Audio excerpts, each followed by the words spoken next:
Hello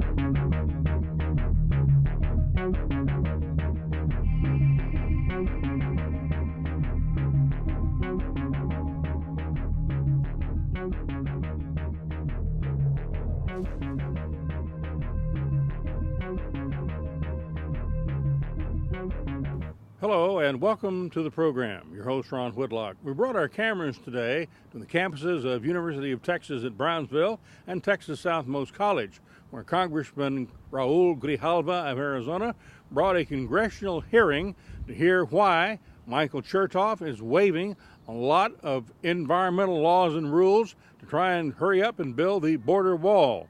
Pros and cons, including comments by Bishop Pena from the Rio Grande Valley.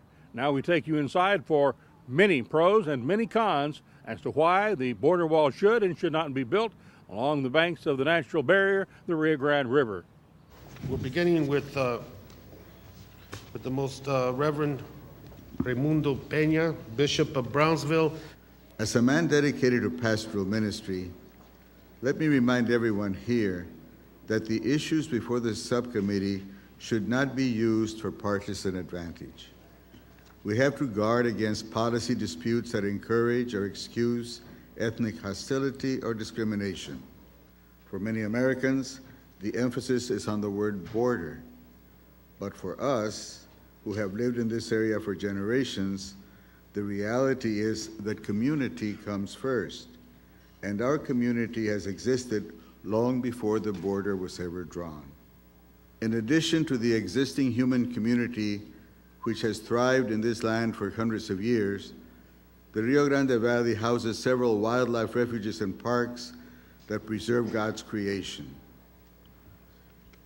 Therefore, we humbly advise the subcommittee that the word expedite should not be part of the dialogue.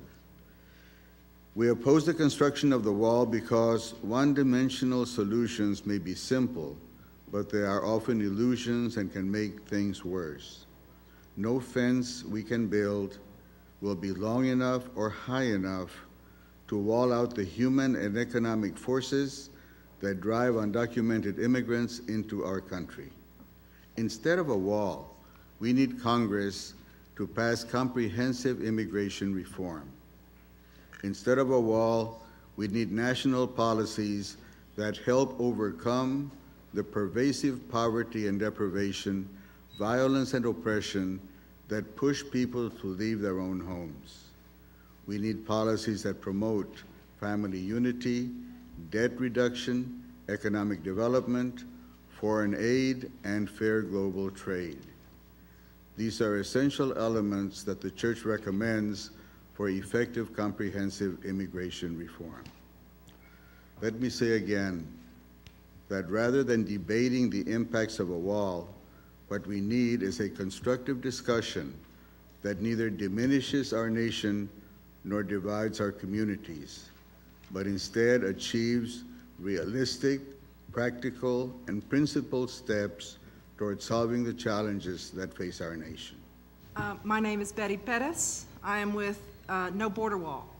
We know that Secretary Michael Chertoff and the DHS mislead the nation by saying that residents along the border have had opportunities to make their views heard numerous times. In fact, the handful of open house meetings the DHS held left people frustrated and angry that their questions were not answered and that their opinions can only be written or given to a stenographer. Now even that input will not be released because of Mr. Chertoff's waivers. Where did those comments go?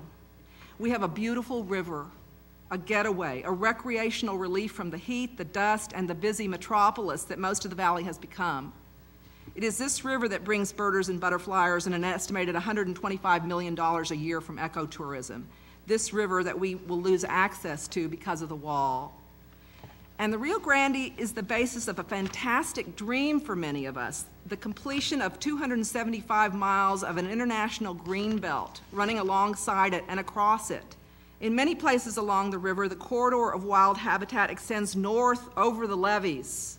So the proposed levee wall would cut off the habitat to the north from access to the river and the corridor. Congress has supported the wildlife corridor with funding for over 20 years. The wall and levee wall will devastate it. It is a crime to take down 100-year-old trees lining the river in Starr County, necessary for rare birds like the red-billed pigeon and the gray hawk, for a wall that most of us believe won't work. As this map shows, much of the borderland in Arizona is administered by the federal government. The Cabeza Prieta National Wildlife Refuge and Wilderness is one of the most beautiful and one of the most embattled lands in our country. This map of Cabeza Prieta from 1998 shows the historical condition of the refuge. Over the next 5 years, this is the impact of illegal immigration on the refuge. Essentially, over a period of only 5 years, illegal immigration turned a unique and pristine refuge into a trash-strewn war zone. These are examples of some of the vehicles that are abandoned, usually by smugglers in the refuge, have to be towed out, often are full of drugs. And this is just a sampling of the weapons, ammunition, night vision equipment, communications equipment that is confiscated from smugglers on the refuge on a regular basis now. Between 1999 and 2006, the typical group of illegal aliens moving across the refuge grew from small groups of 5 to 10 to large groups of 50 or more. The roads they have carved through the land are essentially permanent. The larger ones like this will still be visible 200 years from now. And the thousands of tons of trash will continue to threaten wildlife and water sources for generations. On August 9th, 2002, Chris, a park ranger, was gunned down in cold blood by a drug smuggler who drove into the park from Mexico while being pursued by Mexican authorities. Had the vehicle barrier now in place along the border between Oregon Pipe and Mexico been in place in 2002, Chris would be alive today. The invitation to this hearing asked what message the border fence would send. My answer is exactly the right message. Okay. That you come legally or you don't come at all, because cheap labor and cheap votes come at an unacceptably high price. According to studies conducted in Mexico, alien smuggling profits are now approaching drug smuggling profits. The increased profitability has resulted in more professional and ruthless smuggling organizations that now resemble drug smuggling organizations and/or include the drug smuggling organizations. Currently, the flow of illegal immigrants into the United States is of such proportions that it overwhelms immigration, law enforcement, and the criminal justice systems of the border states and their communities. Approximately 1.2 million are apprehended annually, usually coming in from the border, and assuming that 10 to 20% of those that come in are apprehended, that means we have 6 to 12 million coming in on an annual basis. Bishop, if I may, do you think people who don't live along the border with Mexico perhaps have some stereotype wrong impression about what these border communities are? I think that the sister cities that exist along the border, in many respects, are one city. People go back and forth, most of them legally, some illegally, to visit grandparents, to visit family. And I think to create a new barrier besides the river that would now divide American citizens from one side and the other would be very destructive to our families and to our businesses. You know, we were elated when the wall was torn down in Berlin, and here we are in our own country building walls. When you travel around in Washington, D.C., it's sad to see all the barricades in front of all of our public buildings. I hope that we're not going to continue to go in this direction. I know that the use of the word wall is used mostly to connote something like the Berlin Wall, which has been referred to here before, and certainly inaccurately, as that particular wall was built to keep people in. This particular structure, whether it is a fence, a double fence, or even a vehicle barrier, is meant to keep people out who should not be coming in without our permission. It's a significant difference in the connotation, by the way, of the use of the word wall and/or barrier. No one I have ever heard of thinks that a fence is the only solution. It's just part, so that we can use other assets to actually plug the gaps that occur. Bishop Pena, you've got a bigger problem than simply the idea of people moving back and forth in a community, because people that come through that border are moving massive tonnages of cocaine that is going into the veins of American children throughout this country. Some 24 metric tons last year, most of it coming through Texas. As you mentioned earlier, Bishop Pena, the positive aspects of many of our aliens who do work, who do provide a very valuable service to the American community. Without them, and maybe my good friend from California, Mr. Hunter, can help me with this, without the illegal immigrants conducting the work in farms and throughout the state of California, the farm produce industry will go to pot. And I don't know if I'm accurate in that description, Mr. Hunter. I think the idea that the economy would collapse without the help or work of people who are here illegally is wrong. And when I'm reminded when they had the packing plant close, and the Swift packing plants closed down, and they took 800 people that were there illegally from those jobs. The next day, American citizens were lined up from what was reported to get their old jobs back at $18 an hour. So I don't agree with the theme that we're desperate to have folks come in illegally. I just want to say to but thanks for letting me have a word in here. I just want to say to my good friend from California, his points are well taken about the serious drug trafficking. I recall a leader from Latin America once making a comment: if there wasn't so much demand for illegal drugs here in America, maybe they wouldn't supply so much of this stuff. But here's the question, and then philosophically you can take it any way you want. We are really under a somewhat of a double standard.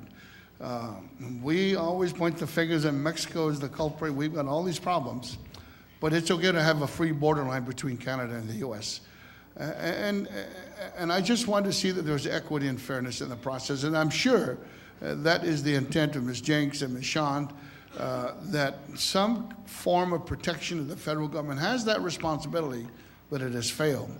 And so I do appreciate Mr. Tancredo's comment. Fence is only part of the solution. And unfortunately, this has not exactly been agreed upon by the communities who live along the border. Let me invite the next panel up, if I may. There are several problems for farmers in the valley. The first is that we have got to have access to our land. We're not really talking about a border wall here, you know. We're talking about a north of the border wall. In some cases, you're within a very short distance of the river where the levee runs. In some cases, you're a couple of miles from the river. There are thousands of acres south of the levee, north of the river. We've just simply not been told how we are going to have access to land, nor have we been told how we're going to access river water. We irrigate entirely out of the Rio Grande River. Without that river, we can't successfully farm for the most part down here. So we have to have access, and we have to have access 24/7 because the water pumps get clogged up, the vegetation from the river gets in them. It's a very practical kind of a problem. Up until January of this year, I was employed by the U.S. Fish and Wildlife Service as a refuge manager for the 3 national wildlife refuges we have down here in South Texas: Santa Ana, Lower Rio Grande Valley, and Laguna Atascosa National Wildlife Refuges. Before 1980, many people got together and looked at this and decided this was indeed a place for a national wildlife refuge, a very needed place for a national wildlife refuge, since 95% of the native habitat in the valley, in the U.S. Valley, has been cleared off, and so we have a very narrow strip of habitat remaining. And 18 species of threatened or endangered species, a wonderful place for migratory birds, but yet a narrow place. When you look at the border fence impacts, I think you have to look at, yes, there's going to be a small area that would be cleared. That area being cleared, how important is that? Well, I think you can do an analogy basically when you look at the river and the little strip that's remaining of native habitat, and then you consider taking more habitat away. It is devastating to our national wildlife along the border, and it's a national and international resource. Here we have fragmented habitat that might be a quarter mile or less from the river at any particular point. Very little habitat remaining. So the impacts in terms of barriers to wildlife, ability for wildlife to get to water, the ocelot jaguarundi, which needs to be able to travel, an endangered species, there's only about 70 to 100 left in the U.S., very much impacted by border walls as prescribed currently. The border wall, as currently envisioned, will cost billions of dollars in construction and maintenance alone. The procedural shortcuts the border wall is taking in the name of expediency virtually guarantees poor spending decisions. High national security priorities do not waive the truth of the adage, haste makes waste. Maintenance is a significant and frequently underestimated cost because these fences are under constant attack. A 4-man maintenance crew is reportedly required to work full-time repairing the 15 to 20 breaches made to the El Paso fence each day.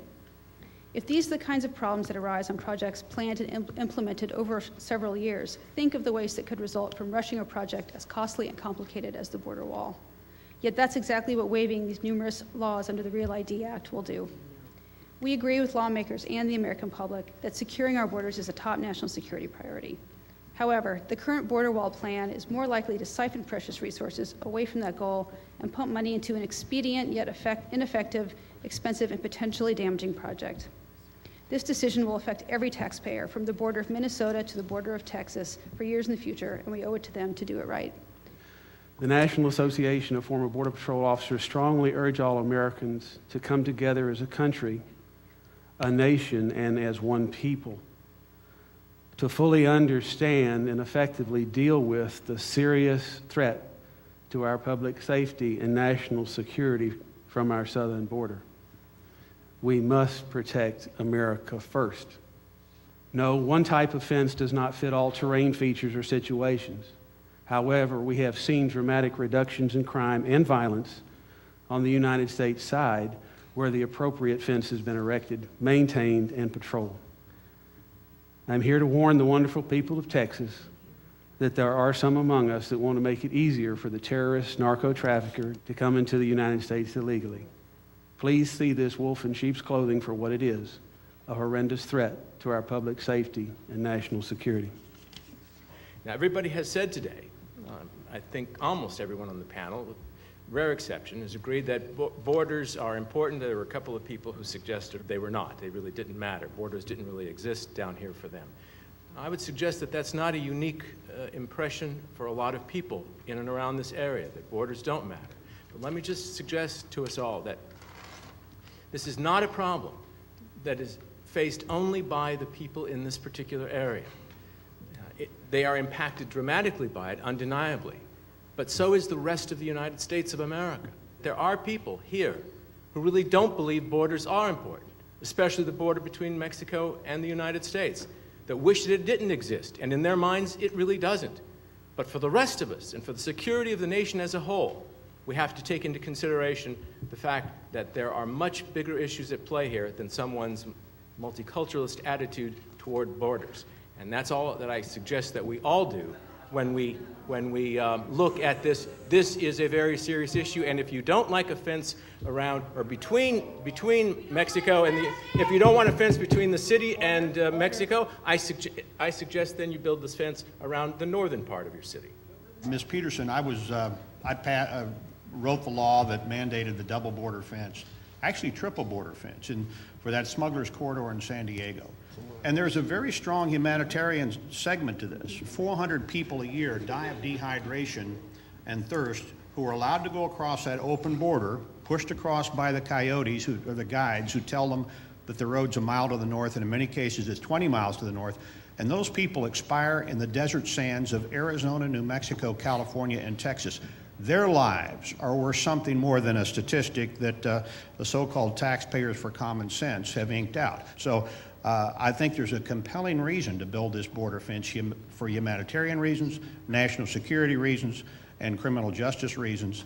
And Mr. Chairman, I think it's time we got on with it. We do not dispute the fact that certain types of fencing may be effective in certain contexts, as the Customs and Border Patrol and other people have pointed out here today, but that is all the more reason to ensure that the location of fencing and the deployment of technical infrastructure follows a conscientious, thorough, and transparent process that allows the most cost-effective choices to be made and the best the best mix. Mr. Chairman, I gather that you must have extended an invitation for an official from DHS to testify at this hearing, but apparently either they're unwilling or maybe they never got the invitation or whatever. But I would respectfully request that we ought to continue this line. The two subcommittees doing this, and I would respectfully request that we do continue this hearing with officials from the Department of Homeland Security when we get back to Washington.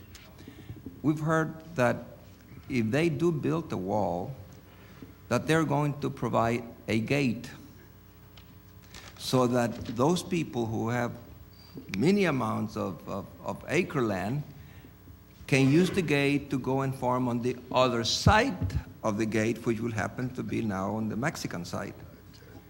Have they told you if they do that, who's going to have the key to open that gate? Well, actually, the most recent version is that and these gates, by the way, will have to be very large because if some farm equipment is big. What they are saying they are going to do is put these gates in, and then they are going to issue remote controls, garage door openers, essentially. And one can imagine how long it'll be before some of those remote controls go missing, or before the guys on the other side figure out the frequencies.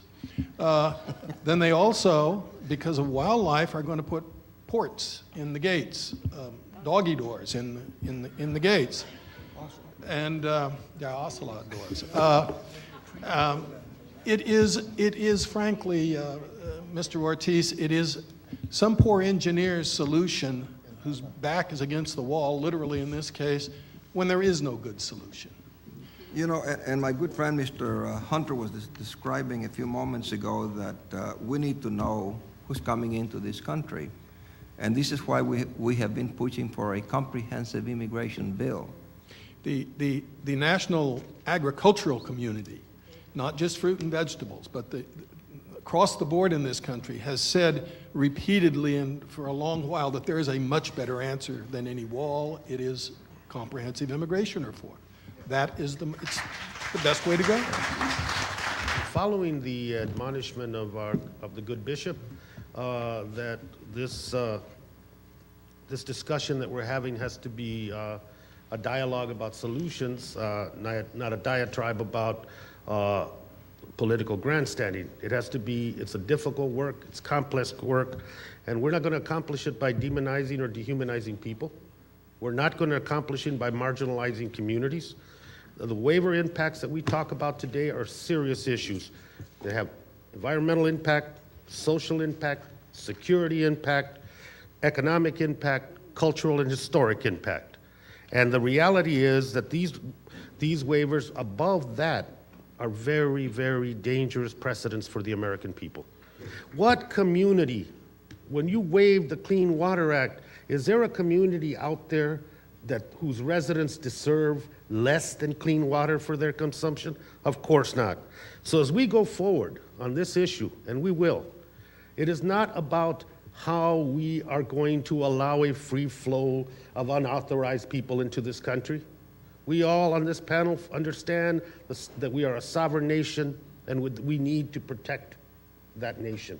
But we also have to understand that when we're on the border, we are part of a unique, different, and an entire community that is very much part of this country. And as being part of this country, it deserves to be treated with respect, with consultation, and with process. And going forward with the legislation on repealing that waiver, we hope that we will follow the gentleman's advice, bring DHS to the table, have them explain many of the questions that couldn't be answered today. Let me thank all of you, and let me adjourn the meeting. Thank you very much. We hope you have enjoyed our coverage of the Chairman Raul Grijalva of Arizona hearing here at the University of Texas, Brownsville and Texas Southmost College. The issue, whether or not the border wall will be causing environmental damage if it's built along the banks of the Rio Grande between Texas and Mexico. You may review it 24/7 at ronwhitlock.com. Till next time, adios.